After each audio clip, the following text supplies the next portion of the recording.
En la reunión familiar, los niños discutían por ropa de diseñador cuando mi hermana oyó el alboroto y agarró el brazo de mi hija, retorciéndoselo dolorosamente mientras gritaba: «Dáselo ahora mismo, mocosa egoísta». Cuando mi hija empezó a llorar de dolor, corrí hacia ella y le dije: «Déjala en paz ahora mismo o acabará muy mal». Mi madre se unió a ella enseguida y me dio una bofetada, chillando: «Llévate a tu mocosa desagradecida y lárgate, no queremos basura como tú aquí». Me quedé en completo silencio e hice una llamada que los dejó a todos pálidos de terror. Me llamo Nina y soy madre soltera de 30 años de Tess, una hija maravillosa de 5 años. Hemos estado solos desde que ella cumplió 5 años y decidimos que la paternidad no era para él cuando apenas caminaba. Ha sido duro, pero he ido escalando puestos desde camarero hasta convertirme en un exitoso agente inmobiliario. Y lo que es más importante, he ido construyendo silenciosamente algo que con el tiempo se convertiría en la peor pesadilla de mi familia.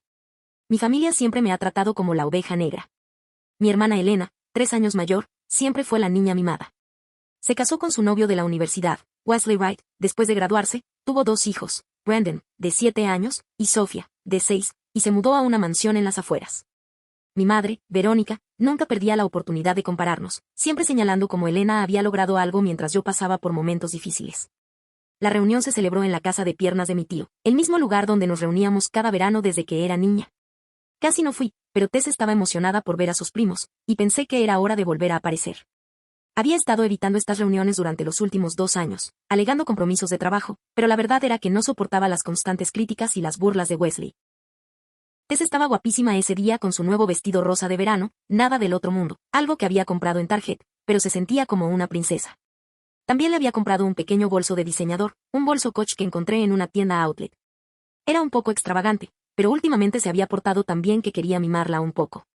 El problema empezó casi de inmediato. La hija de Elena, Sophia, vio el bolso de Tess y decidió que lo quería. Ahora bien, debo mencionar que Sophia está acostumbrada a conseguir todo lo que quiere. Elena y Wesley la miman muchísimo, comprándole todos los juguetes, todos los conjuntos, todos los aparatos que siquiera mira. Tess, en cambio, ha aprendido a apreciar lo que tiene. «Quiero ese bolso», anunció Sophia, cogiendo el bolso de Tess. «No, es mío», dijo Tess cortésmente, acercándolo más a su pecho. «Mamá me lo compró». «Pero lo quiero más», gimió Sophia, alzando la voz. «Mami, Tess no quiere compartir». Brandon nunca perdía la oportunidad de causar problemas, Shannon. «Sí, está siendo cruel. Debería compartirlo con la familia». Estaba al otro lado del patio, ayudando a mi tía a preparar la mesa, pero vi que la situación se agravaba. Tess aferraba su bolso con lágrimas en los ojos mientras Brandon y Sophia intentaban quitárselo. «No es justo», gritó Sofía. «Nunca consigo nada tan bonito como eso». La ironía no se me escapó. Sophia llevaba un vestido que probablemente costaba más que mi presupuesto mensual para la compra. Con zapatos a juego y un lazo en el pelo que parecía sacado de alguna boutique infantil. Pero al parecer, también necesitaba el detalle de Tess. Fue entonces cuando Elena oyó el alboroto. Observé horrorizada cómo mi hermana se acercaba furiosa al grupo de niños, con el rostro desencajado por la ira. Sin siquiera preguntar qué pasaba, agarró el brazo de Tess y se lo retorció dolorosamente. «Dáselo ahora mismo, mocosa egoísta». Elena le gritó a mi hija de 5 años. Tess empezó a llorar de inmediato, no solo de dolor, sino también de la conmoción por ser tratada con tanta dureza por alguien a quien apenas conocía, pero a quien le habían enseñado a respetar a su familia. Ver a mi bebé sufriendo me hizo reaccionar al instante como una madre protectora. Dejé lo que estaba haciendo y corrí hacia ella, con el corazón latiendo con una mezcla de miedo y rabia. «Déjala en paz ahora mismo o acabará muy mal», dije con la voz un poco calmada a pesar de la tormenta que se avecinaba en mi interior. Elena apretó el brazo de Tess con más fuerza. «Tu niña necesita aprender buenos modales. Sophia quiere este bolso y Tess debería dárselo. Suelta a mi hija». Entonces, alcancé a Tess, intentando liberarla con cuidado del abrazo de Elena. Fue entonces cuando mi madre decidió unirse a la pelea. Garanika se acercó corriendo y, sin siquiera preguntar qué pasaba, me dio una bofetada. El sonido resonó por todo el patio y, de repente, todos se quedaron mirando. «Llévate a tu mocoso desagradecido y lárgate, no queremos basura como tú aquí». Mi madre gritó, con el rostro lleno de ira. Les da una bofetada, pero no tanto como las palabras. No tanto como ver a mi hija aferrada a mí, confundida y asustada, mientras su propia familia la llamaba niñata y la trataba como si, de alguna manera, fuera menos merecedora que su prima. Me dieron ganas de gritar. Podría haberle devuelto la bofetada a mi madre. Podría haber agarrado a Tess y salir hecha una furia, tal como esperaban. Como había hecho tantas veces cuando me presionaron demasiado. En cambio, guardé silencio absoluto. Tomé con cuidado la mano de Tess y la llevé a un rincón tranquilo del jardín, lejos de las caras de asombro y los susurros que se habían formado a nuestro alrededor. Me arrodillé y le sequé las lágrimas, comprobando su brazo, donde Elena la había agarrado. Seguro que habría moretones. Mami, ¿por qué Elena fue tan mala conmigo?, preguntó Tess, con la voz baja y confundida. No lo sé, cariño, dije con sinceridad. Pero no está bien, y nunca volverá a pasar. Entonces saqué mi teléfono e hice una llamada. Hola, soy Nina Mitchell. Necesito hablar con Elias Ford, por favor. Dile que es urgente.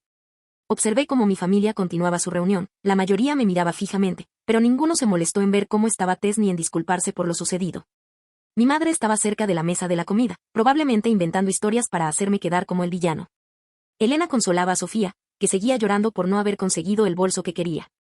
A los 10 minutos, sonó mi teléfono. Nina, ¿cuál es la emergencia? La voz de Elías tenía un tono de preocupación profesional. Elias Ford había sido mi abogado durante los últimos 3 años, desde que empecé mi negocio inmobiliario y necesitaba asesoramiento legal. Pero más recientemente, me había estado ayudando con un asunto mucho más personal y potencialmente devastador para mi familia. Necesito que procedas con todo lo que hablamos. Todo. Hoy. Hubo una pausa. ¿Estás segura? Una vez que empecemos este proceso, no habrá vuelta atrás. Miré a mi madre al otro lado del patio, que ahora reía con Elena como si nada. Con mi hermana, que dejaba que Sofía jugara con el juguete de otro niño que, al parecer, había venido a manipular. Con la familia que acababa de lastimar físicamente a mi hija y nos había llamado basura a ambos. Estoy completamente segura. Haré las llamadas ahora mismo. Deberías empezar a ver resultados en 1 hora. Colgué y me senté con Tess en un banco con vistas al lago. Estaba jugando con su bolso, olvidando rápidamente el drama y la resiliencia de los niños. Pero yo no lo había olvidado. Nunca olvidaré la expresión de dolor y confusión en su rostro cuando Elena la agarró. Verás, lo que mi familia no sabía era que llevaba años planeando este momento. Crecer en esta familia había sido como caminar por un campo minado con los ojos vendados. Cada reunión familiar, cada día festivo, cada fiesta de cumpleaños era una oportunidad para que mi madre y mi hermana me recordaran mis fracasos y mis defectos. Cuando me quedé embarazada de Tess a los 24, me casé y trabajaba de camarera, actuaron como si hubiera cometido el mayor pecado contra el apellido. ¿Cómo pudiste ser tan irresponsable? Mi madre gritó cuando le conté del embarazo. ¿Qué pensará la gente? ¿Qué dirán las amigas de tu hermana cuando se enteren de que su hermana va a tener un hijo bastardo? Elena había sido igual de encantadora. Genial, ahora tenemos que fingir que apoyamos tus terribles decisiones de vida. ¿Tienes idea de lo vergonzoso que es esto para Wesley y para mí? Estamos intentando forjarnos una reputación respetable en esta comunidad. Cuando el padre de Tess, Sean, decidió irse antes de que ella naciera, lo tomaron como una justificación de sus predicciones. Te dijimos que esto pasaría, dijo mi madre con una satisfacción apenas disimulada. Los hombres no quieren estar atados a mujeres que toman malas decisiones. Pero lo que no entendían era que su crueldad me había hecho más fuerte, no más débil. Cada comentario mordaz, cada comentario desdeñoso, cada vez que excluían a Tess, quiero decir, de eventos familiares por vergüenza, lo archivé. Recordé cada lugar, cada momento en que hicieron sentir a mi hija indeseada, cada vez que nos trataron como si fuéramos menos que humanos. El peor incidente había ocurrido 18 meses antes de la reunión. Era el 6º cumpleaños de Brandon, y Elena me había dicho específicamente que no llevara ningún regalo porque no queríamos que Tess se sintiera mal por no poder permitirse algo bonito. Debí saber que era una trampa. Cuando llegamos con las manos vacías, como nos habían dicho, Elena montó un numerito recordándoles a todos que Nina ni siquiera se había molestado en llevarle un regalo a Brandon. Supongo que algunas personas simplemente no comprenden las obligaciones familiares. Tess estaba tan confundida y dolida. Solo tenía 3 años, pero comprendió lo suficiente como para saber que algo andaba mal, que nos trataban de forma diferente. Más tarde me preguntó por qué Elena era tan mala con nosotras, y tuve que inventarme una historia sobre que Elena había tenido un mal día. Esa noche, empecé a documentarlo todo. Cada comentario cruel, cada exclusión deliberada, cada vez que se esforzaban por hacer sentir a Tess indeseada. Llevé un diario de su comportamiento, anotando fechas, testigos y qué decían o hacían exactamente. Me decía a mí misma que era solo escritura terapéutica, una forma de procesar mis sentimientos, pero en el fondo creo que sabía que estaba construyendo un caso. El punto de inflexión llegó cuando Tess empezó a preguntar por qué la abuela Verónica no la quería como quería a Brandon y Sofía. ¿Cómo le explicas a una niña de 4 años que algunas personas son simplemente crueles? ¿Cómo le dices a tu bebé que su propia abuela la ve como una decepción y una vergüenza? Fue entonces cuando decidí que documentarla no era suficiente. Necesitaba proteger a Tess de estas personas, pero también necesitaba asegurarme de que no lastimaran a otros niños como la oían a ella. El estilo de crianza de Elena ya mostraba signos de la misma toxicidad con la que yo crecí. La había visto gritarle a Brandon por comportarse como un niño normal, llamándolo estúpido e inútil cuando derramaba algo o cometía un error. Empecé a investigar mis opciones legales. ¿Qué constituía abuso emocional? ¿Qué pruebas necesitaría para proteger a Tess? ¿Cómo podía asegurarme de que el patrón de crueldad de mi familia terminara con mi generación? Fue entonces cuando reencontré con Elias Ford. Habíamos ido juntos a la preparatoria y él se había convertido en un exitoso abogado especializado en derecho familiar y planificación patrimonial. Cuando lo contacté para hablar sobre la posibilidad de encontrar un compañero de piso, las madres solteras necesitan un plan para lo peor, se sorprendió al enterarse de la situación de mi familia. Nina, lo que describes es una disfunción familiar normal, me dijo durante nuestra primera consulta. Esto es abuso emocional sistemático y está afectando el desarrollo y la autoestima de su hija. Tiene opciones. Elías me ayudó a entender que no tenía por qué aceptar el trato de mi familia. Que Tess no tuvo que crecer sintiéndose indeseada y sin amor por su familia. Que existían recursos legales para el tipo de abuso emocional sistemático que hemos estado padeciendo. Pero lo más importante, me ayudó a ver que tenía más poder del que creía. Todo empezó hace 3 años, cuando falleció mi abuela, la madre de mi madre. La abuela Maeve siempre había sido mi familiar favorita, la única que nunca me hizo sentir decepcionada. Era una mujer inteligente que había construido un negocio exitoso desde cero y tenía muy poca paciencia para la clase de derecho y crueldad que había visto de mi madre y mi hermana durante mi infancia. Nunca olvidaré la última conversación que tuve con la abuela Maeve antes de que muriera. Estaba en el hospital, débil pero aún con la mente en blanco, y me pidió que fuera sola sin Tess. Nina, dijo, apretándome la mano con una fuerza sorprendente, necesito que sepas algo. He estado viendo cómo te tratan Verónica y Elena en esa hermosa niñita tuya, y me da asco. Me quedé impactada.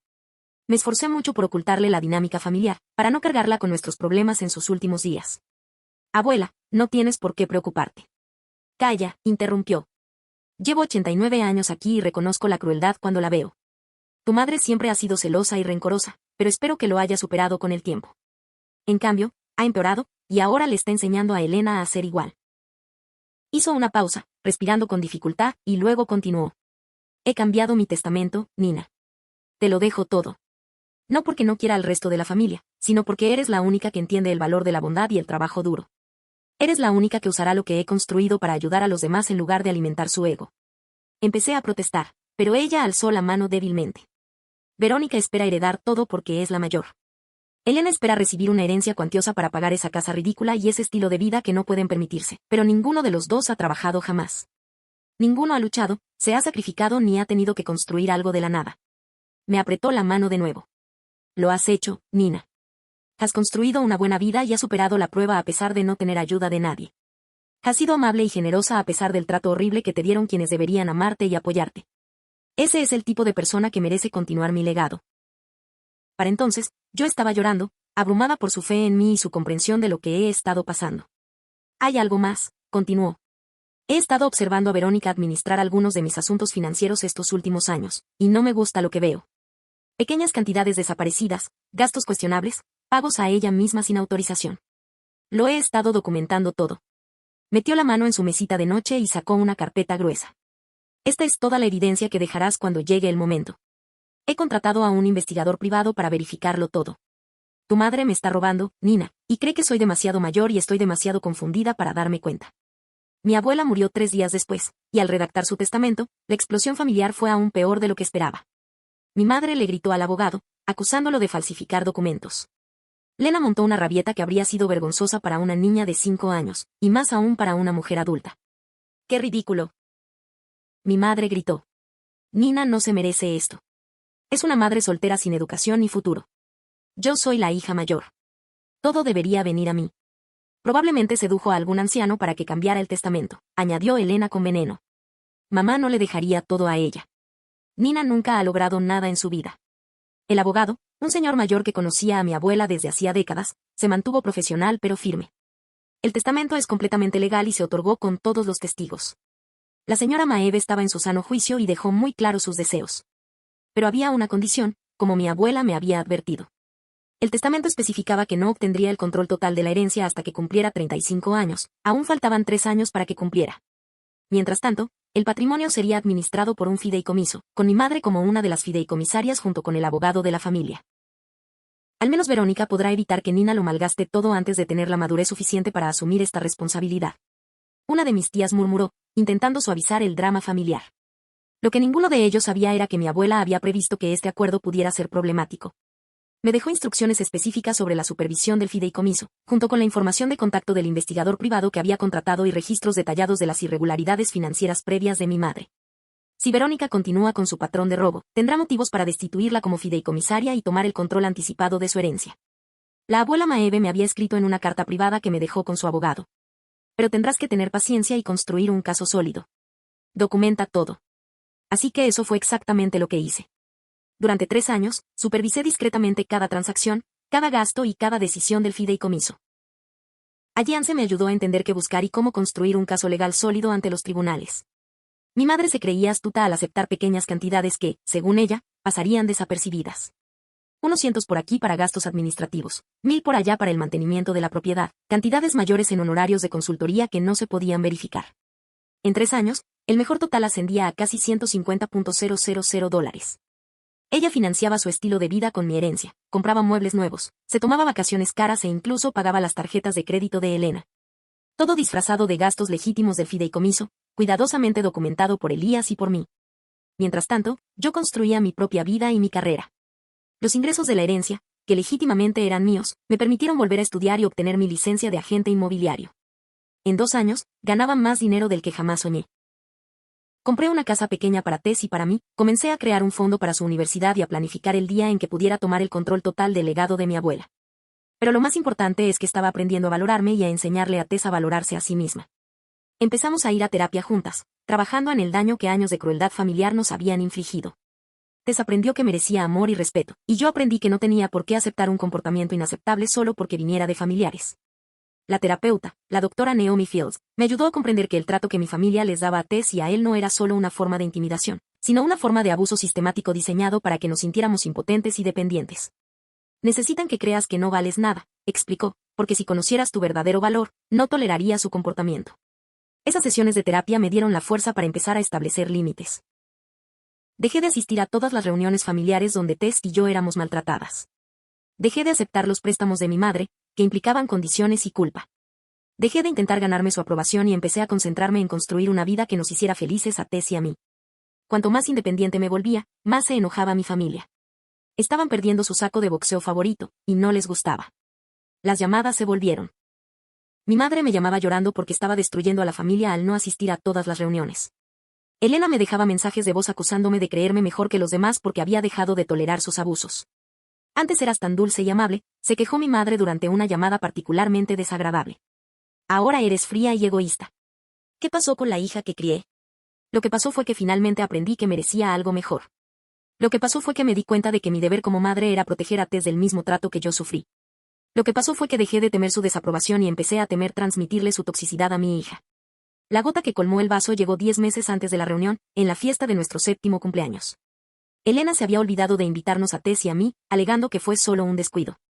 Cuando llegamos, mi tía nos lo había contado. Elena armó un escándalo por no tener suficiente comida ni recuerdos para invitados inesperados. Supongo que hay gente que no entiende que las fiestas requieren planificación, anunció en voz alta a los demás padres. Cuando no confirmas asistencia, pones al anfitrión en una situación difícil. Tess, que ya tenía 4 años y medio, ya era lo suficientemente mayor para entender que no éramos bienvenidos. Se aferró a mi pierna, confundida y dolida, mientras Brandon y Sofía jugaban con sus primos y amigos. Nadie se ofreció a incluirla en los juegos.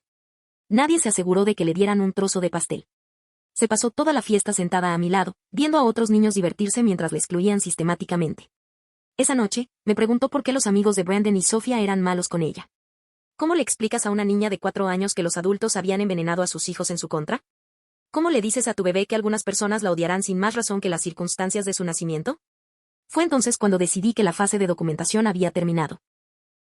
Era hora de actuar. Llamé a Elías a la mañana siguiente y le dije que estaba lista para proceder con la destitución de mi madre como fideicomisaria. Quería tomar el control de mi herencia cuanto antes y explorar la posibilidad de emprender acciones legales contra Elena y Wesley por las obras de construcción deficientes que hicieron. Habíamos hecho en una de las propiedades del hotel. ¿Estás seguro de que estás listo para esto?, preguntó Elías. Una vez que comencemos este proceso, no habrá vuelta atrás. Sus relaciones familiares quedarán dañadas para siempre.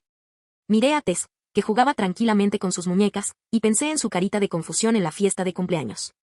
Pensé en todas las futuras reuniones familiares donde la harían sentir indeseada y sin amor. Pensé en las sesiones de terapia donde tendría que desaprender los mensajes de inutilidad que mi familia ya estaba empezando a inculcar en su joven mente. Elías, dije, esas relaciones ya están dañadas sin remedio. La única pregunta es si voy a proteger a mi hija de más daño o seguir exponiéndola a personas que la ven como algo inferior. Pasamos los siguientes 10 meses construyendo nuestro caso. Las pruebas de malversación de fondos eran abrumadoras. Mi madre había sido descuidada en sus esfuerzos por ocultar sus huellas. El caso de fraude en la construcción era igualmente sólido. La empresa de Wesley había recortado gastos en seguridad y materiales, lo que causó daños significativos a una de las propiedades del hotel. Pero la preparación más importante fue la emocional. El Dr. Fields me ayudó en la prueba a prepararme para la inevitable ruptura familiar cuando se supiera la verdad. Jugamos diferentes situaciones, hablamos sobre cómo manejar la ira y las amenazas, y logramos una calma profunda ante la manipulación y la culpa. Recuerda, me dijo el Dr. Fields, su ira no es tu responsabilidad. Sus consecuencias no son tu culpa. Estás protegiendo a tu hija, y esa siempre es la decisión correcta. Se suponía que la reunión familiar sería mi oportunidad para tantear el terreno, para ver si había alguna posibilidad de reconciliación antes de tomar la iniciativa. Esperaba que tal vez, solo tal vez, ver a Tess como una dulce e inocente niña de 5 años les ablandara el corazón lo suficiente como para que pudiéramos encontrar un punto medio. En cambio, demostraron ser tan crueles y egoístas como siempre los había conocido. Que Elena lastimara físicamente a mi hija y que mi madre la llamara malcriada eliminaron cualquier duda que aún tuviera sobre seguir adelante con mis planes. Al leer su testamento, todos se sorprendieron al saber que me lo había dejado todo. La casa familiar, con un valor aproximado de $600,000. Su cartera de inversiones, con un valor adicional de $900,000.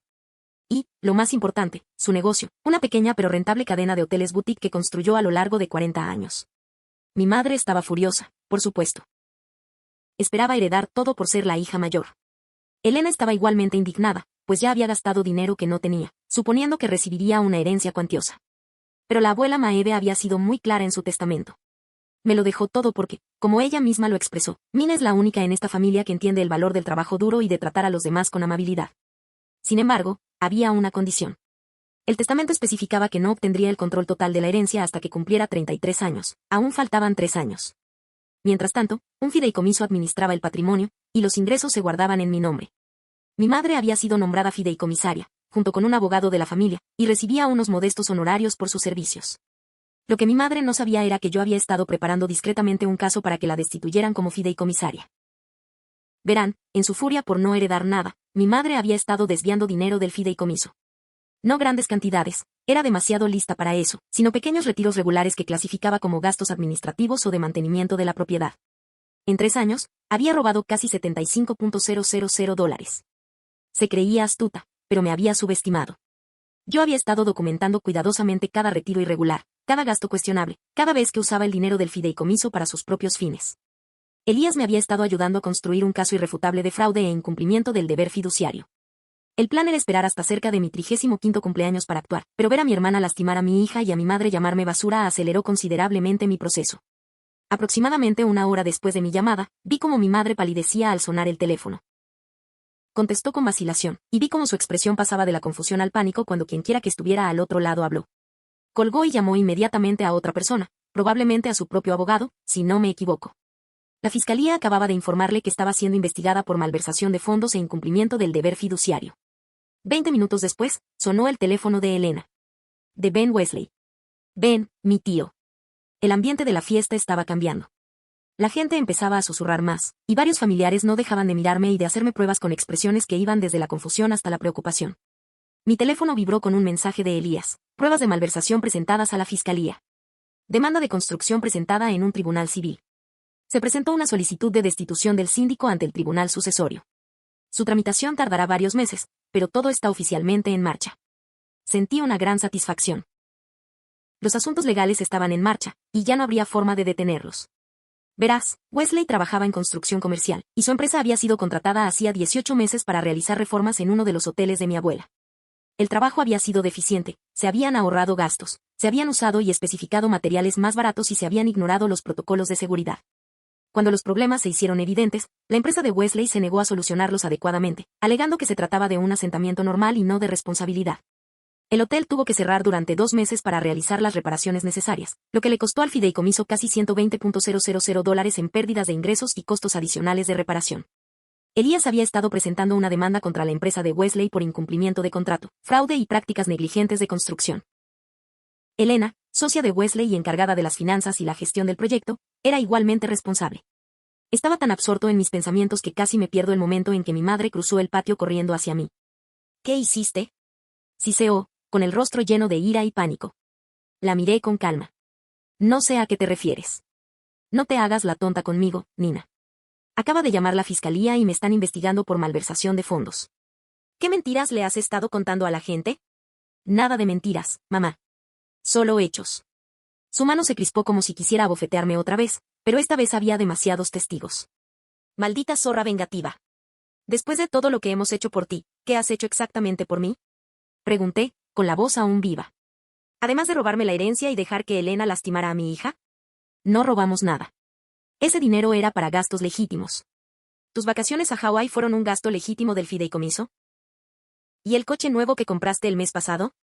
¿O las facturas de la tarjeta de crédito que has estado pagando con el dinero del fideicomiso? Su rostro palideció por completo. Sabía que la tenía. Elena apareció a su lado, con la misma expresión de pánico. Nina, ¿qué pasa? Nuestro abogado acaba de llamar por una demanda por la renovación del hotel. Esto es una locura.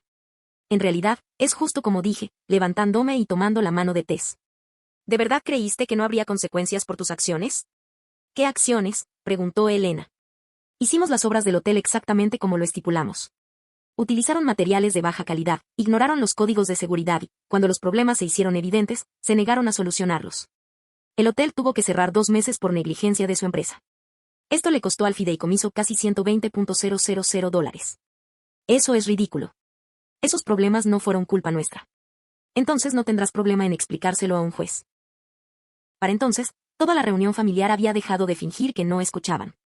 Todos observaban nuestro enfrentamiento con fascinación y horror. Mi madre me agarró del brazo, igual que Elena había agarrado el de Tess antes. Tienes que terminar esto ahora mismo. Somos una familia. Miré su mano en mi brazo y luego su rostro. La familia no se roba entre sí. La familia no lastima físicamente a los niños. La familia no llama a una niña de 5 años ni a Brad para obligarla a entregar sus pertenencias.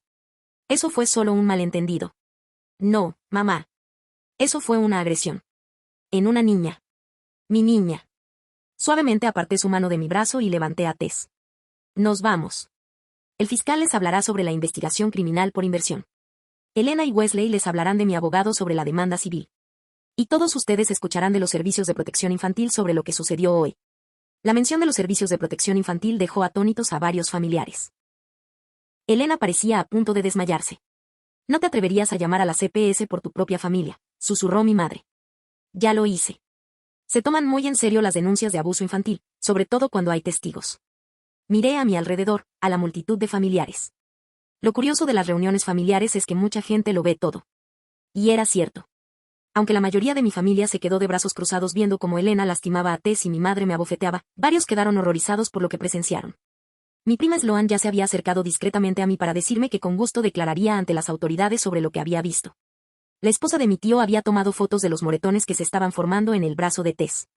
No todos en mi familia eran terribles. Algunos simplemente se sentían demasiado intimidados por mi madre como para hablar. Pero a la hora de la verdad, sabían distinguir el bien del mal. Nina, por favor. Dijo Elena, con lágrimas en los ojos. ¿No podemos solucionar esto? Siento lo que pasó con Tess. Solo intentaba enseñarle a compartir. ¿Lastimándola físicamente y llamándola malcriada? ¿Esa es tu idea de enseñar? Perdí los estribos. No volverá a pasar. Tienes razón. No lo hará. Porque nunca volverás a tener la oportunidad. Empecé a caminar hacia mi coche. Tess me sujetó los brazos. Detrás de mí, oía a mi madre y a Elena discutiendo, cada vez con más voz y pánico. Todo esto es culpa tuya. Mi madre le decía a Elena, si no hubieras agarrado a esa niña. ¿Mi culpa? Tú la abofeteaste. Y tú eres quien ha estado robando dinero. Sonreí con tristeza mientras abrochaba el cinturón de seguridad de Tess. Ya se estaban volviendo uno contra el otro, tal como lo esperaba. Mientras me alejaba de la casa del lago, Tess preguntó, «Mami, ¿estamos en problemas?» No, cariño. No estamos en problemas. Quienes te hicieron daño están en problemas. Bien, dijo con firmeza. Eran malos. Los siguientes 18 meses fueron un torbellino de actividad legal. Mi madre fue finalmente arrestada y acusada de malversación de fondos e incumplimiento del deber fiduciario tras una investigación exhaustiva por parte de la Fiscalía. La cantidad que había robado era lo suficientemente sustancial como para constituir cargos por delito grave. Su abogado intentó negociar un acuerdo con la fiscalía, pero Elías me dijo que teníamos un caso muy sólido. No había razón para aceptar nada menos que la restitución total y la cárcel. La constructora de Elena y Wesley recibió una demanda por incumplimiento de contrato, fraude y negligencia en la construcción. Su compañía de seguros inicialmente intentó denegar la reclamación, pero ante la abrumadora evidencia que Elías había recopilado, llegaron a un acuerdo extrajudicial por 240,000 pesos, el doble de lo que el fideicomiso había perdido debido a su trabajo deficiente. La investigación de la CPS fue exhaustiva y profesional. Nos entrevistaron a Tess, a mí y a varios testigos de la reunión familiar. Si bien no sacaron a Brandon ni a Sofía de la casa de Elena, sí exigieron que la familia asistiera a sesiones de terapia y los incluyeron en una lista de seguimiento para posibles problemas futuros. Pero la parte más satisfactoria llegó 15 meses después. El robo de mi madre había sido tan grave que el tribunal accedió a mi petición de destituirla como fideicomisaria y me designó para supervisar el patrimonio de mi abuela. A los 30 años, tenía el control total de mi herencia 3 años antes de lo previsto. Lo primero que hice fue cancelar la modesta comisión fiduciaria que mi madre había estado recibiendo. Lo segundo que hice fue despedir a la empresa de Wesley de cualquier trabajo futuro en las propiedades hoteleras. Lo tercero que hice fue usar parte de mi herencia para crear un fondo universitario para tareas que aseguraran que ella nunca tuviera que depender de la generosidad ni la caridad de nadie. Mi madre terminó declarándose culpable para evitar un juicio. Recibió 18 meses de prisión, con posibilidad de libertad anticipada por buena conducta. La constructora de Elena y Wesley quebró intentando pagar el acuerdo y los honorarios legales. Tuvieron que vender su mansión y mudarse a una modesta casa de alquiler al otro lado de la ciudad. La familia se ha dividido básicamente en 2 bandos. Hay quienes piensan que me cedí, pero debería haber gestionado los asuntos dentro de la familia en lugar de involucrar a abogados y a las fuerzas del orden. Esta gente todavía invita a mi madre y a Elena a las reuniones familiares y las trata como víctimas en esta situación. También hay quienes me han contactado en privado para decirme que están orgullosos de mí por defenderme a mí misma y a Tess. Estos familiares se han disculpado por no haber hablado en la reunión y se han esforzado sinceramente por forjar una buena relación con nosotros. Ya no asisto a reuniones familiares. No necesito estresarme, y no quiero que Tess esté expuesta a personas que creen que es aceptable lastimar físicamente a los niños o robarles. En cambio, tenemos nuestras propias reuniones con los familiares que han demostrado ser confiables y amables. Tess está prosperando. Ahora asiste a una excelente escuela privada, gracias a mi nueva estabilidad financiera. Toma clases de baile y de piano, y nunca me ha preguntado por qué ya no vemos a la tía Elena ni a la abuela Verónica. Los niños se adaptan de maravilla, y ella ha superado ese traumático juego mucho mejor que yo. A veces me pregunto si exageré, si tal vez debería haber intentado resolver las cosas en privado antes de recurrir a abogados y a la policía. Entonces recuerdo la expresión de dolor y confusión en el rostro de Tess cuando Elena la agarró del brazo, y recuerdo la mano de mi madre golpeándome la mejilla mientras llamaba basura a mi hija. No. No exageré. Finalmente reaccioné adecuadamente a años de abuso y maltrato. Lo más importante que aprendí de toda esta experiencia es que ser familia no te da derecho a lastimarte ni a lastimar a tu hijo. La consanguinidad no justifica el robo, el abuso ni la crueldad. Y a veces, lo más amoroso que puedes hacer por ti y por tu hijo es alejar de tu vida a las personas tóxicas, incluso si comparten tu ADN. Mi abuela estaría orgullosa de mí, creo. Siempre decía que lo más importante en la vida era proteger a quienes amas y defenderte cuando otros intentan denigrarte. Me enseñó que la amabilidad es importante, pero nunca debe ir en detrimento de la propia dignidad ni de la seguridad. Por cierto, Tess todavía conserva ese bolso Coach. Lo lleva a ocasiones especiales y le dice a la gente que es el bolso que le enseñó a su mamá a ser valiente. No estoy segura de que entienda del todo lo que pasó ese día, pero sabe que luché por ella cuando me necesitó. Y eso es lo único que realmente importa. Hoy en día, estamos construyendo nuestras propias tradiciones y nuestra propia familia elegida. Tess tiene tías y tíos que no tienen parentesco consanguíneo, pero que la aman incondicionalmente y jamás se les ocurriría hacerle daño. Tiene abuelos que la miman como es debido y le enseñan valiosas lecciones de vida sin socavar su autoestima. Lo más importante es que está creciendo sabiendo que merece ser tratada con respeto y amabilidad, y que hay consecuencias cuando las personas deciden comportarse de otra manera. La llamada que hice ese día en la reunión familiar no solo protegió a Tess de futuros abusos, sino que le enseñó que vale la pena protegerla. Que cuando alguien la lastima, habrá consecuencias. Que su madre siempre luchará por ella, cueste lo que cueste. Ese es el legado familiar que quiero dejarle. No dinero, ni propiedades, ni negocios, sino la certeza de que es valiosa, querida y digna de respeto. Y si alguien intenta decirle lo contrario, bueno, descubrirá lo aterrador que puede ser el amor ajeno. Lo último que supe es que mi madre se estaba adaptando a la vida en prisión tan bien como era de esperar. Elena y Wesley tenían dificultades económicas, pero poco a poco reconstruían sus vidas. Sofía y Brandon estaban bien, recibiendo terapia y aprendiendo mejores maneras de manejar la decepción y los conflictos. No les deseo nada malo. Pero tampoco siento la obligación de hacerles la vida más fácil ni de fingir que lo que hicieron fue aceptable. Tess y yo estamos construyendo una vida hermosa juntas, rodeadas de personas que realmente se preocupan por nosotras y nos tratan con el respeto que merecemos.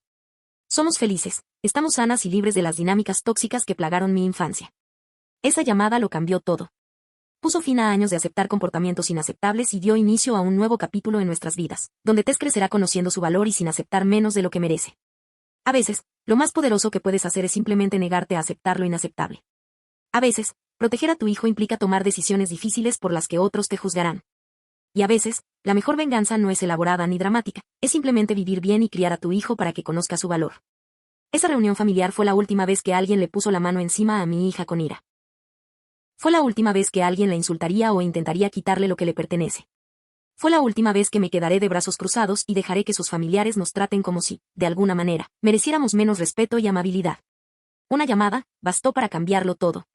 Y lo haría de nuevo en un instante.